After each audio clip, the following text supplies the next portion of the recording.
Hello साथी, नमस्कार। Welcome to divine चतुर्थ श्रेणी भर्ती परीक्षा की तैयारी कर रहे सभी विद्यार्थियों का स्वागत है आपके अपने प्लेटफॉर्म डिवाइन आरएस अकेडमी पर। आज से हम शुरू कर रहे हैं इंग्लिश की क्लासें। और जिन विद्यार्थियों की इंग्लिश कमजोर है वो विद्यार्थी लगातार 15 से 20 दिन तक क्लासें जो है वो डेली अटेंड करेगा। उसके बाद में देखना कि आपकी जो इंग्लिश है वो कितनी अच्छी हो जाती है। हर एक क्वेश्चन को और हर एक पॉइंट को एकदम से जीरो लेवल से समझाऊंगा, ताकि कमजोर से कमजोर विद्यार्थी को जो ये नहीं लगेगा कि मेरा जो क्वेश्चन है वो गलत होगा। बिल्कुल भी नहीं होगा। ठीक है, चलिए फर्स्ट क्वेश्चन के साथ में हम क्लास की शुरुआत करते हैं। पहला जो क्वेश्चन है वो कह रहा है कि ही, उसके बाद में है खाली स्थान, उसके बाद में टी एवरी मॉर्निंग। अब ये जो सेंटेंस है बिल्कुल आपके पास में जो पेपर में क्वेश्चन आएगा वो इसी पैटर्न के ऊपर आएगा।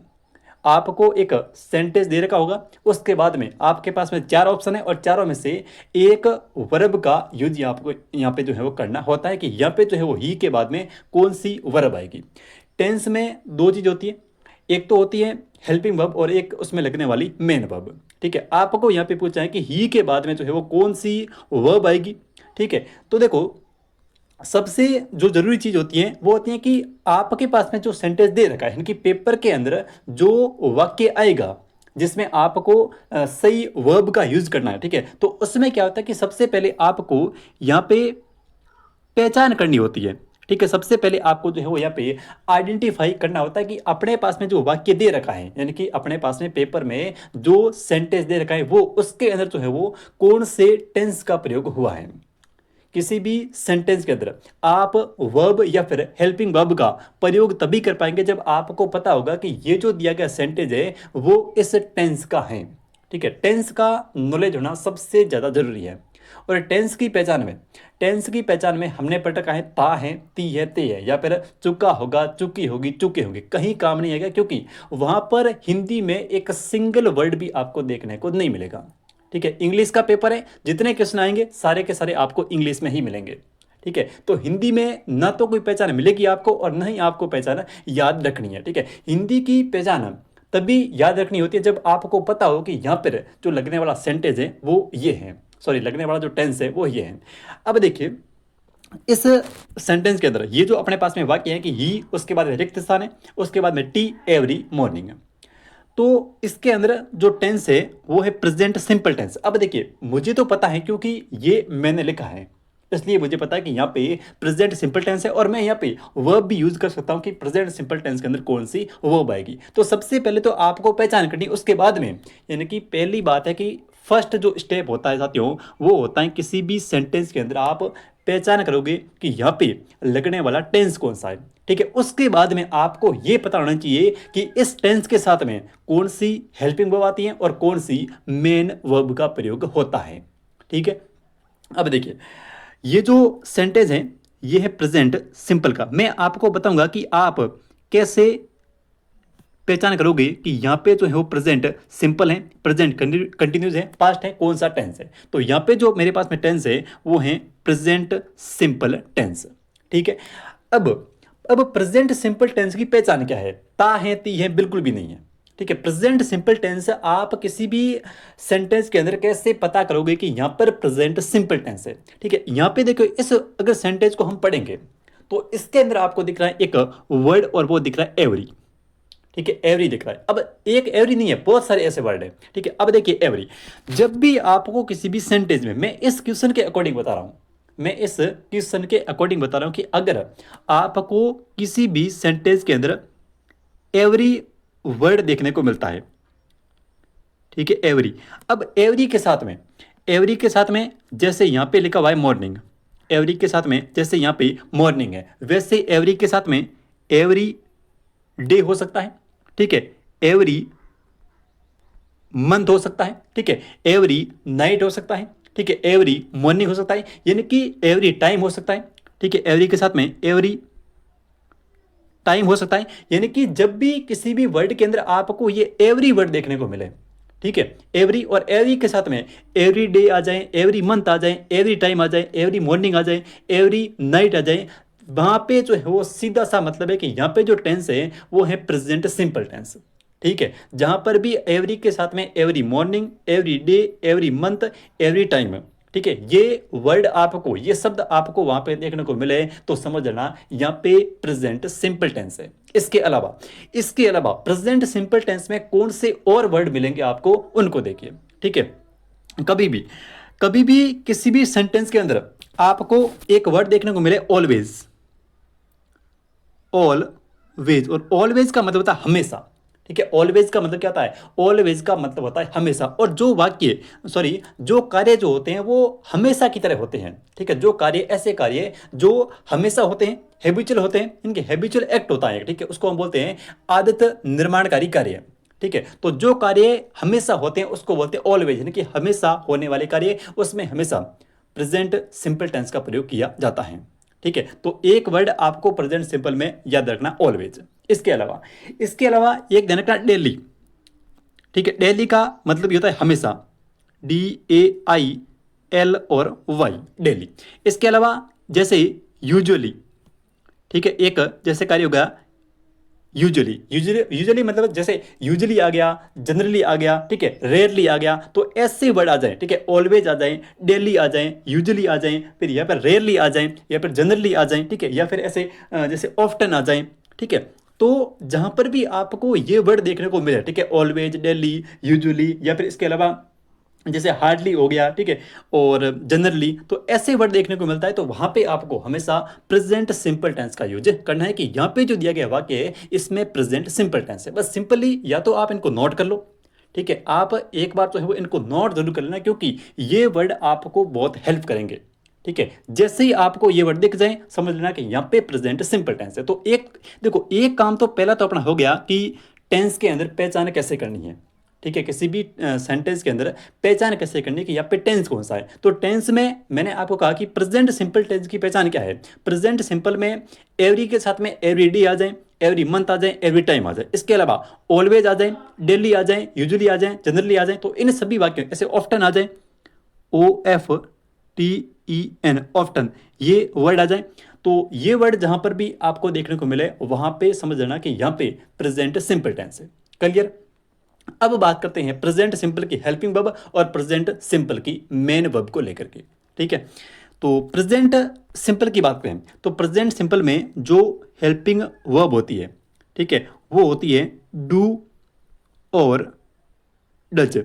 लेकिन ऐसे डू और डज का प्रयोग सिर्फ और सिर्फ नकारात्मक या फिर प्रश्नवाचक वाक्यों के लिए किया जाता है। कहने का मतलब है कि अगर अपने पास में जो सेंटेंस है वो इंट्रोगेटिव है या फिर दिया गया सेंटेंस अगर नेगेटिव है तो वहां पे इसका प्रयोग करना है डू और डज का, अन्यथा इसका जो प्रयोग है वो नहीं होगा। तो अपने पास में जो सेंटेंस है वो न तो नेगेटिव है और न ही दिया गया सेंटेंस इंट्रोगेटिव है, तो यहाँ पे डू और डज का बिल्कुल भी प्रयोग नहीं होगा। और न ही कहीं यहाँ पे चार ऑप्शन के अंदर डू और डज दे रखा है।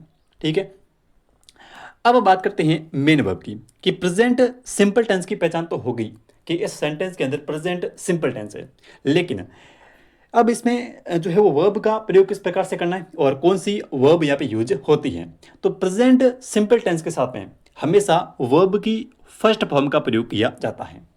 ठीक है, प्रेजेंट सिंपल टेंस में वर्ब के साथ में हमेशा वर्ब की फर्स्ट फॉर्म ही आएगी और फर्स्ट फॉर्म के साथ में वर्ब की फर्स्ट फॉर्म के साथ में एस और ईएस का प्रयोग किया जाता है। अब देखिए, एस का प्रयोग कब होगा और ईएस का प्रयोग कब होगा और कब वर्ब की फर्स्ट फॉर्म आएगी, इसको हम समझते हैं। ठीक है, जब भी आपको ऐसा सेंटेंस आ जाए तो वहां पे आपको देखना है कि अपने पास में सब्जेक्ट कौन सा है। इनकी शुरुआत में ये जो ही है ये साथियों अपना क्या है, ये अपना सब्जेक्ट है।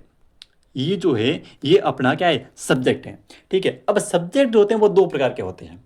कर्ता जो होता है साथियों, काम करने वाला, वो दो प्रकार का होता है। इनकी या तो दिया गया सब्जेक्ट जो है वो सिंगुलर होगा, सिंगुलर का मतलब था एक वचन, या तो दिया गया जो सब्जेक्ट है वो होगा सिंगुलर, या फिर दिया गया जो सब्जेक्ट है वो होगा प्लूरल। ये दो स्थितियां हो सकती हैं, एक तो सिंगुलर और एक प्लूरल। ठीक है, सब्जेक्ट पे देखना है, सब्जेक्ट देखना है कि दिए गए सेंटेंस के अंदर सब्जेक्ट जो है वो सिंगुलर है या फिर प्लूरल है। सिंगुलर का मतलब होता है एक वचन और प्लूरल का मतलब होता है बहुवचन। ठीक है, यहाँ पे ही और ही का हिंदी में मतलब होता है कि वह। ठीक है, हिंदी में ही को हम कहते हैं वह। ठीक है। और सी होता है तो उसको भी वह कहते हैं, लेकिन सी जो है वो लड़की के लिए प्रयोग होता है और ही जो है वो लड़के के लिए प्रयोग होता है, यानी कि इसमें मेल और फीमेल की बात है। तो देखिए अब अपने पास में ही यानी कि वह, ठीक है, ही यानी कि वह, तो वह जो है वो एक सिंगुलर वर्ड है, ठीक है। ही जो है वो कैसा है, ही जो है ये एक सिंगुलर है।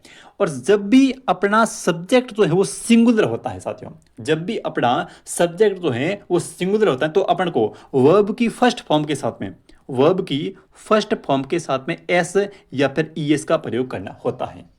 अगर अपने पास में दिया गया सब्जेक्ट जो है वो अगर प्लूरल है तो यहाँ पे ना तो एस लगेगा और ना ही ईएस लगेगा, सिर्फ और सिर्फ वर्ब की फर्स्ट फॉर्म का प्रयोग किया जाएगा।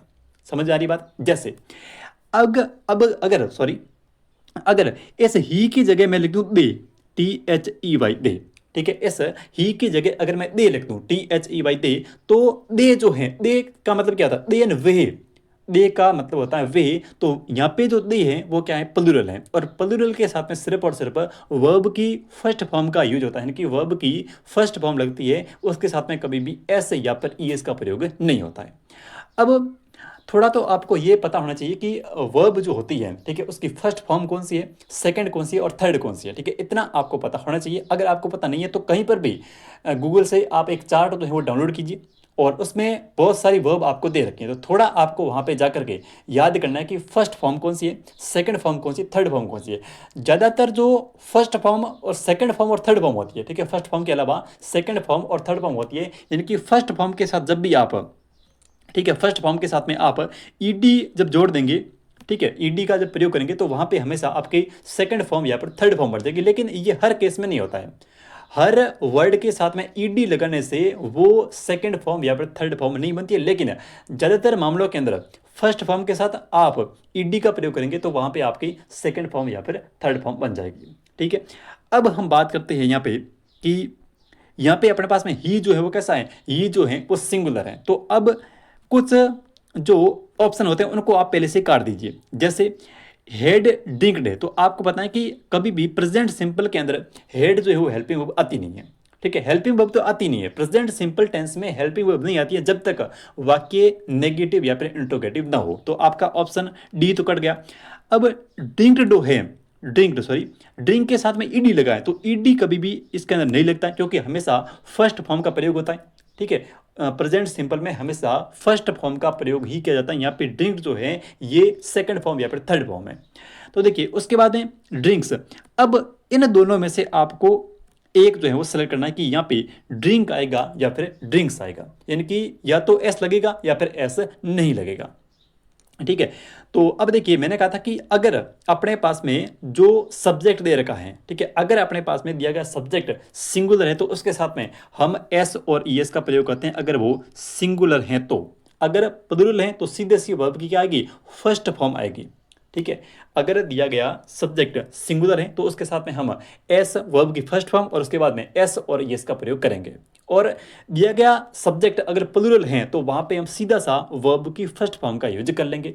तो ऑप्शन ए के अंदर यहाँ पे जो आपका फर्स्ट ऑप्शन है उसमें लिखा हुआ ड्रिंक, और ये जो ड्रिंक है ये साथियों वर्ब की फर्स्ट फॉर्म है, लेकिन अपने पास में जो सब्जेक्ट है ये सिंगुलर है और सिंगुलर के साथ में हमेशा एस और ईएस का प्रयोग करना होता है, ठीक है। तो इसको हम क्या करेंगे कि इस ये ड्रिंक ना आकर के यहाँ पे आपका ऑप्शन नंबर सेकंड जो है आएगा, यानी कि यहाँ पे आपका ऑप्शन बी से होगा ड्रिंक्स।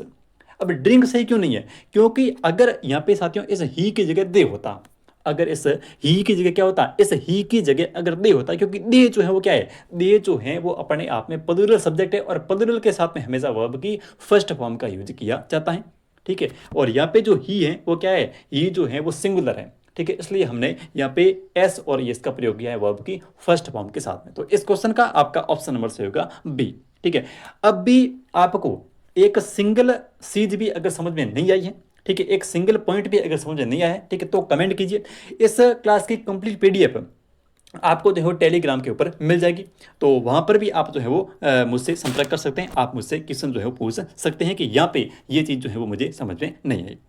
चलिए अब हम बात करते हैं अगले क्वेश्चन की। नेक्स्ट देखिए, अगला जो क्वेश्चन है वो अपना कहना कि सी ऑलवेज एन अम्ब्रेला, ठीक है, सी ऑलवेज अन अम्ब्रेला। तो देखिए वापस ये वर्ड आ गया ऑलवेज, और मैंने कहा था कि जब भी आपको ये वर्ड दिख जाए ऑलवेज, समझ जाना यहाँ पे प्रेजेंट सिंपल टेंस है। कौन सा? प्रेजेंट सिंपल टेंस है। तो देखिए प्रेजेंट सिंपल में हमेशा वर्ब की फर्स्ट फॉर्म पता है सबको, और साथ में किसका प्रयोग होता है? एस या फिर ईएस का। एस या ईएस कब लगेगा? जब अपने पास में दिया गया सब्जेक्ट जो है वो कैसा होगा? सिंगुलर होगा। और वर्ब की सिर्फ फर्स्ट फॉर्म कब लगेगी? जब दिया गया सब्जेक्ट क्या होगा? प्लूरल होगा। तो यहां पे जो सब्जेक्ट है वो है सी। ठीक है, सी यानी कि ये जो सब्जेक्ट है वो कैसा है? सिंगुलर सब्जेक्ट है। सी यानी वह। ठीक है, सी जो है वो फीमेल के लिए प्रयोग होता है, सी यानी वह।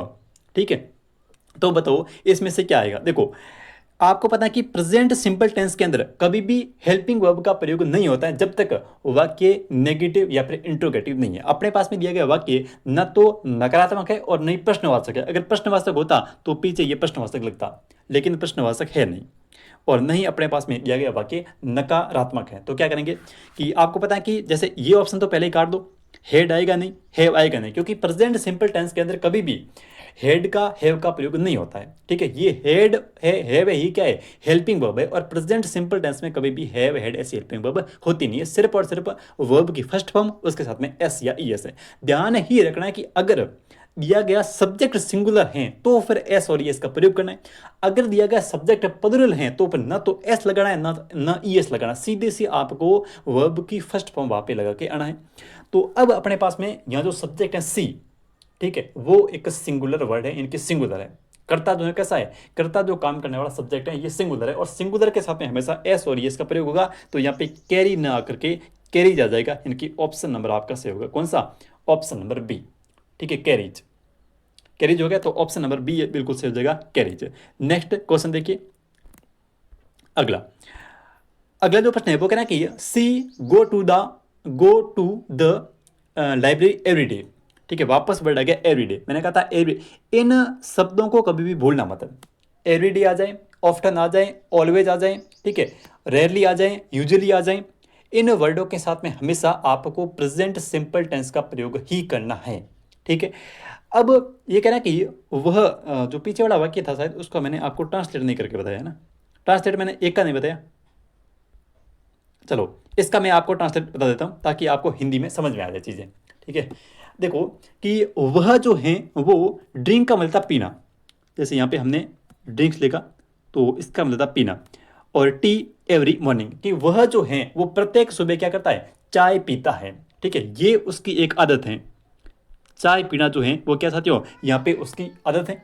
और वो ये काम जो है वो डेली मॉर्निंग एवरी मॉर्निंग करता है, यानी कि प्रत्येक सुबह वो जो है क्या करता है? चाय पीता है। तो ये एक हैबिचुअल एक्ट है, यानी कि ये एक आदत निर्माणकारी कार्य है। ठीक है, और आदत निर्माण में हमेशा किसका होता है? प्रेजेंट सिंपल टेंस का प्रयोग होता है। जब भी आपको आदत निर्माण वाला सेंटेंस देखने को मिले वहां पे समझ जाना कि यहाँ पे प्रेजेंट सिंपल है। ठीक है, जैसे मैंने कहा कि वह जो है वो रोज सुबह जल्दी उठता है। ठीक है, वह जो है वो रोज सुबह जल्दी उठता है। तो यहाँ पे ये उसका एक आदत है कि वो हमेशा जो है वो जल्दी उठता है। तो वहां पे आदत जहां पे आ जाए, हैबिट जहां पर भी आ जाए, वहां आपको प्रेजेंट सिंपल का प्रयोग करना है। ठीक है, तो ये इसका हिंदी में मतलब होता है। सेकेंड सेंटेंस का जो हिंदी में मतलब होता है वो ये है कि सी ऑलवेज अन अम्ब्रेला। कहने का मतलब है इसके बीच में आएगा कैरी, नहीं आएगा कैरी जाएगा। ठीक है, तो इसका मतलब है कि वह जो है वो हमेशा अपने साथ में अम्ब्रेला यानी कि छाता जो है वो रखती है या फिर कैरी करती है। ठीक है, कैरी करती है यानी कि रखना। वह हमेशा अपने साथ में क्या रखती है? छाता रखती है, छाता छतरी रखती है। ठीक है, तो इसका आपका ऑप्शन बी से होगा। नेक्स्ट में ये सेंटेंस है।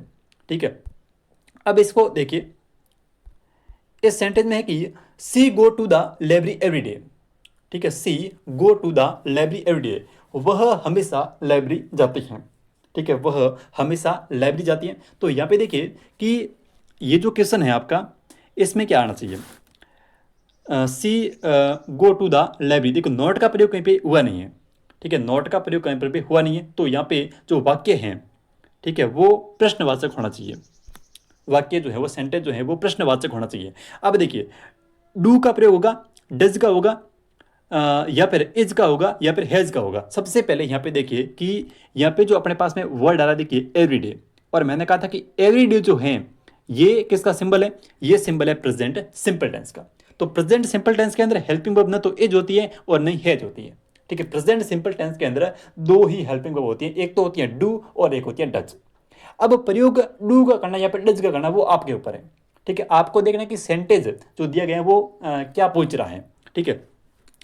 अगर अपने पास में अगर आपको डू और डज का यूज करना है, क्योंकि वाक्य जो है कैसा है, वाक्य जो है प्रश्नवाचक है, इनकी ये क्वेश्चन करा कि क्या वह हमेशा लाइब्रेरी जाती है, ठीक है। हिंदी में इसका मतलब होता है कि क्या वह हमेशा लाइब्रेरी जाती है, ठीक है। क्या वह हमेशा लाइब्रेरी जाती है, तो ये एक इंट्रोगेटिव है, ठीक है। इनकी प्रश्न पूछ रहा है कि क्या वह हमेशा लाइब्रेरी जाती है, ठीक है। तो एवरीडे आ गया, हिंदी में मतलब जाता है, तो ता है, ती है, ती है, इनकी प्रेजेंट सिंपल टेंस है। प्रेजेंट सिंपल टेंस के अंदर हमेशा हेल्पिंग वर्ब डू और डज का प्रयोग करना है, लेकिन आपके पास में डू भी है और डज भी है, बताओ प्रयोग किसका करेंगे, ठीक है। तो इसका जो पहचानने का तरीका है वो ये है कि अगर कहीं पर भी दिया गया सब्जेक्ट सिंगुलर है, ठीक है, दिया गया सब्जेक्ट अगर अपने पास में सिंगुलर है तो वहां पे हम जो है वो किसका प्रयोग करेंगे, वहां हम जो है वो इस डज का प्रयोग करेंगे।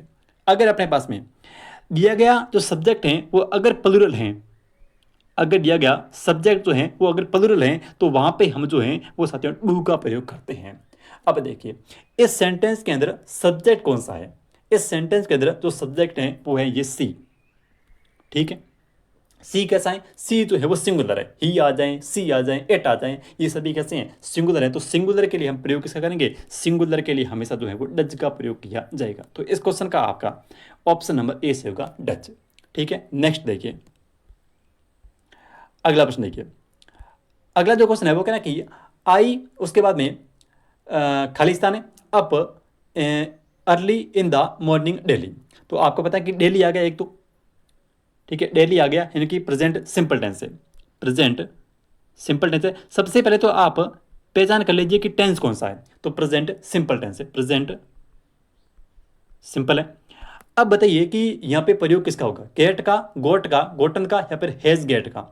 सबसे पहले देखिए हैज गेट आएगा नहीं, गोटन आएगा नहीं, गोट या फिर गेट, तो सीधा सा मतलब है गोट जो है वो इस गेट की सेकेंड फॉर्म है, ठीक है। ये जो गोट है ये गेट की कौन सी फॉर्म है, गेट की जो है वो सेकंड फॉर्म है। अपने पास में हमेशा प्रेजेंट सिंपल टेंस है और प्रेजेंट सिंपल टेंस में हमेशा वर्ब की फर्स्ट फॉर्म का प्रयोग करना होता है, ठीक है। तो यहाँ पे लग गया गेट, यानी कि ऑप्शन नंबर ए आपका से होगा गेट। आई के साथ में गेट, यानी कि I get up early in the morning daily. मैं जो है वो सुबह हमेशा जल्दी उठता हूँ, ठीक है। मैं जो है मैं हमेशा सुबह जल्दी उठता हूँ, ठीक है। ये एक हैबिट है, ये एक आदत है कि मैं हमेशा जल्दी उठता हूँ, ठीक है। और जितने भी अपने पास में आदत वाले कार्य होते हैं, ठीक है, उसमें हमेशा प्रेजेंट सिंपल टेंस का प्रयोग किया जाता है, ठीक है। तो इसका आपका ऑप्शन जो है वो ए से होगा गेट, ठीक है। चलिए नेक्स्ट देखिए, अगला है कि रिवर्स फ्रॉम माउंटेन्स, ठीक है। रिवर्स, रिवर्स का मतलब हो गया नदियां, रिवर्स यानी कि नदियां, ठीक है। फ्रॉम से माउंटेन्स, ठीक है। नदियां जो हैं वो फ्लो होती हैं, यानी कि निकलती हैं, नदियां सॉरी फ्लो मतलब बहती हैं। नदियां जो हैं वो बहती हैं, कहाँ से बहती हैं, पर्वतों से, ठीक है। नदियां जो हैं वो साथियों पर्वतों से बहती हैं, ठीक है। तो बीच में क्या आएगा, फ्लो, फ्लोज, हेज फ्लो या फिर फ्लू। अब देखिए यहाँ पे आपको कैसे पता करना है कि यहाँ पे प्रेजेंट सिंपल टेंस है, ठीक है, क्योंकि ना तो ऑलवेज दिख रहा है, ना ऑफ्टन दिख रहा है, ना डेली दिख रहा है, ना एवरी दिख रहा है, कुछ भी नहीं दिख रहा है, ठीक है। पहचान कैसे करोगे कि यहाँ पे जो है वो प्रेजेंट सिंपल टेंस है, लेकिन मैं कहूँगा कि यहाँ पे प्रेजेंट सिंपल टेंस है, ठीक है। तो मैं यहाँ पे लिख देता हूँ प्रेजेंट सिंपल टेंस। ये तो वही बात होगी कि मुझे तो पता है प्रेजेंट सिंपल टेंस है। देखिए ये जो सेंटेंस दे रखा है अपने पास में, रिवर्स फ्रॉम माउंटेन्स, ठीक है। नदियाँ जो हैं वो पर्वतों में या फिर पहाड़ों में बहती हैं, नदियाँ जो हैं वो साथियों पहाड़ों में बहती हैं, ठीक है। तो नदियाँ हमेशा जो है पहाड़ों में बहती हैं, और ये क्या है, ये एक यूनिवर्सल ट्रूथ है, ये क्या है, ये एक यूनिवर्सल ट्रूथ है, TRUTH, ठीक है, TRUTH, यूनिवर्सल ट्रूथ है। यूनिवर्सल ट्रूथ का मतलब क्या होता है, यूनिवर्सल ट्रूथ है यानी कि शाश्वत सत्य, ठीक है। यूनिवर्सल ट्रूथ है यानी कि हिंदी में इसको कहते हैं शाश्वत सत्य, ऐसे वाक्य जिनको बदला नहीं जाता है, ठीक है। तो नदियां जो हैं वो हमेशा पहाड़ों में बहती हैं, ठीक है। मैं कहता हूं कि पृथ्वी जो है वो सूर्य के चारों ओर चक्कर लगाती है। ठीक है, अपना जो सूर्य है वो हमेशा पूर्व के अंदर उदय होता है। ठीक है, और पश्चिम के अंदर, ठीक है, वेस्ट के अंदर क्या करता है, छिपता है। ठीक है, तो क्या इन चीजों को हम बदल सकते हैं? कभी नहीं बदल सकते। तो ये जो वाक्य हैं, यानी कि ऐसे वाक्य जहां पर भी आपको देखने को मिले कि पृथ्वी जो है वो सूर्य के चारों ओर चक्कर लगाती है, ठीक है, सूर्य जो है वो पूर्व में उदय होता है, सूर्य जो है पश्चिम में छिपता है, ठीक है, तो इस प्रकार के वाक्यों में हमेशा प्रेजेंट सिंपल टेंस का प्रयोग होता है, क्योंकि ये जो वाक्य हैं वो शाश्वत सत्य हैं, यानी कि यूनिवर्सल ट्रूथ हैं। जहां पर भी आपको यूनिवर्सल ट्रूथ वाक्य मिले वहां पे आपको प्रेजेंट सिंपल टेंस का प्रयोग करना है। और ये कब आएगा? ये तब आएगा जब आप उस दिए गए वाक्य का हिंदी के अंदर ट्रांसलेशन कर लेंगे। ठीक है, जब तक आप ट्रांसलेशन नहीं करेंगे तब तक आपको पता नहीं चलेगा कि यहाँ पे प्रेजेंट सिंपल टेंस है। हाँ, ये वर्ड देखकर जरूर बता दोगे कि यहाँ पे प्रेजेंट सिंपल है। जो मैंने आपको वर्ड बताई, ठीक है, उन वर्डों को देख करके आप बता सकते हैं कि यहाँ पे प्रेजेंट सिंपल टेंस है। लेकिन सीधा अगर ऐसे वाक्य आ जाए, ऐसा सेंटेंस अगर सीधा आ जाए, तो वहाँ पे बिना ट्रांसलेशन के आप नहीं बता पाओगे कि यहाँ पे कौन सा टेंस यूज हुआ है। अब नदियाँ जो हैं वो पहाड़ों से निकलती हैं। ठीक है, तो देखो यहाँ पे हेज अपने पास में आएगा नहीं, फ्लू नहीं आएगा, फ्लो या फिर फ्लोज, इन दोनों में से आपको एक का प्रयोग करना है। तो देखिए, रिवर्स, नदियाँ, नदियाँ एक वचन है या फिर बहुवचन है? नदियाँ जो हैं वो एक वचन है या फिर बहुवचन है? ठीक है, नदियाँ जो हैं वो अपने आप में क्या है, यानी कि एक तो होती है नदी, एक सिंगल नदी, नदी, और नदियाँ यानी कि बहुत सारी नदियाँ। ठीक है, तो नदियाँ जो हैं, रिवर जो हैं, रिवर सिंगुलर, रिवर्स प्लूरल, और प्लूरल के साथ में हमेशा वर्ब की फर्स्ट फॉर्म का प्रयोग होता है, कभी भी एस और ई एस नहीं लगता है। ठीक है, तो ऑप्शन आपका ए से होगा यहाँ पे फ्लो। ठीक है, अब यहाँ पे फ्लोज नहीं करना है। फ्लोज इसलिए नहीं करना है क्योंकि दिया गया सब्जेक्ट है, और सब्जेक्ट कौन सा है? सब्जेक्ट है रिवर्स, और नदियाँ जो होती हैं रिवर्स की बात करें, ना कि एक नदी की, बहुत सारी नदियों की बात करें, इसलिए यहाँ पे एस और एस का प्रयोग नहीं हुआ है। ठीक है, तो ऑप्शन आपका ए से होगा यहाँ पे। नेक्स्ट देखिए अगला। अब देखिए ये क्वेश्चन इंपॉर्टेंट है। ठीक है, the sun in the west, ठीक है, rises, rise, ride, with rise, कौन सा ऑप्शन से होगा? सूर्य जो होता है, ठीक है, सूर्य जो होता है वो, राइजेज का मतलब क्या होता है? राइजेज का मतलब होता है छिपना, सूर्य जो है, और वेस्ट का मतलब क्या होता है? वेस्ट का मतलब होता है पश्चिम। इतना तो पता है कि ईस्ट का मतलब होता है पूर्व और वेस्ट का मतलब होता है पश्चिम। ठीक है, सूर्य जो होता है वो, हाँ जी, एक सेकंड के लिए यहाँ पे देखिए, इसको क्वेश्चन को दोबारा देखिए। ठीक है, क्वेश्चन कह रहा है कि the sun in the west, तो देखिए राइज, राइजेज, राइज, राइड या फिर विल राइज, तो इसमें क्या होगा कि यहाँ पे ये जो वेस्ट है इसकी जगह आएगा east, E A S T. ठीक है, ईस्ट, ईस्ट का मतलब होता है पूर्व। ठीक है, सूर्य जो है वो पूर्व के अंदर उदय होता है। सूर्य जो है वो साथियों पूर्व के अंदर क्या होता है? सूर्य जो है वो पूर्व के अंदर उदय होता है। तो यहाँ पे देखिए कि the sun in the west, क्या एक दिन सूर्य पूर्व में उदय होता है या हमेशा होता है? ठीक है, ये एक यूनिवर्सल ट्रूथ है। ये जो अपने पास में सेंटेंस है वो कैसा है? ये जो सेंटेंस है वो साथियों यूनिवर्सल ट्रूथ है, और यूनिवर्सल ट्रूथ का मतलब था कि शाश्वत सत्य है। ठीक है, कि सूर्य जो होता है वो हमेशा पूर्व के अंदर ही उदय होता है। ठीक है, ईस्ट यानी कि E S T, east, east यानी पूर्व, तो यूनिवर्सल ट्रूथ है, सूर्य जो है वो हमेशा पूर्व के अंदर उदय होता है। तो ये एक यूनिवर्सल ट्रूथ है, और यूनिवर्सल ट्रूथ वाले वाक्यों में हमेशा प्रेजेंट सिंपल टेंस का प्रयोग किया जाता है। ठीक है, ये हमने जो है वो पीछे भी पढ़ चुके हैं कि यूनिवर्सल ट्रूथ वाले जितने भी वाक्य हैं उसमें हम प्रेजेंट सिंपल टेंस का प्रयोग करेंगे। तो यहाँ पे द सन जो है वो सिंगुलर है, देखो, तो यहाँ पे आपके पास में जो ऑप्शन है विल राइज, इसको काट दो, राइज डाला इसको काट दो। ठीक है, या तो राइजेज आएगा या फिर राइज आएगा, तो दोनों में से कौन सा सही है? राइज या फिर राइजेज। सूर्य देखो द सन सिंगुलर है या फिर प्लूरल है, तो सूर्य जो है वो एक ही है, यानी कि ये एक सिंगुलर है, और सिंगुलर के साथ में हमेशा एस और एस का प्रयोग होता है। तो यहाँ पे आपका ऑप्शन नंबर जो है वो सही होगा, एक, राइजेज। ठीक है, the sun rises in the east, सूर्य जो है वो पूर्व में उदय होता है। ठीक है, तो इस क्वेश्चन का आपका ऑप्शन नंबर जो है वो ए से होगा, राइजेज। ठीक है, नेक्स्ट देखिए अगला प्रश्न देखिए। अगला है कि when it the roof leaks, ठीक है, रेन्स, रेन, हेज रेन या फिर रेनिंग। कहने का मतलब कि जब भी, वेन का मतलब जब भी बारिश होती है तब जो है वो सत जो है वो टपकती है। ठीक है, जब भी बारिश होती है तब क्या होता है, सत जो है वो टपकती हैं। तो इसमें क्या होगा कि जब भी किसी भी वाक्य के अंदर वेन आ जाए या फिर वेनेवर आ जाए, जब भी वाक्य की शुरुआत जो है वो या तो वेन से होगी या फिर वेनेवर से होगी। जब भी किसी भी वाक्य की शुरुआत जो है वो वेन या फिर वेनेवर से हो, ठीक है, जब भी किसी भी वाक्य की शुरुआत जो है वो वेन या फिर वेनेवर से हो तो वहाँ पे हमेशा प्रेजेंट सिंपल टेंस होता है। ठीक है, वहाँ पे हमेशा प्रेजेंट सिंपल टेंस का प्रयोग किया जाता है जब भी वाक्य के अंदर वेन आ जाए, वेनेवर आ जाए। ठीक है, वेन या फिर वेनेवर से शुरुआत होने वाले वाक्य के अंदर हमेशा प्रेजेंट सिंपल टेंस का प्रयोग किया जाता है।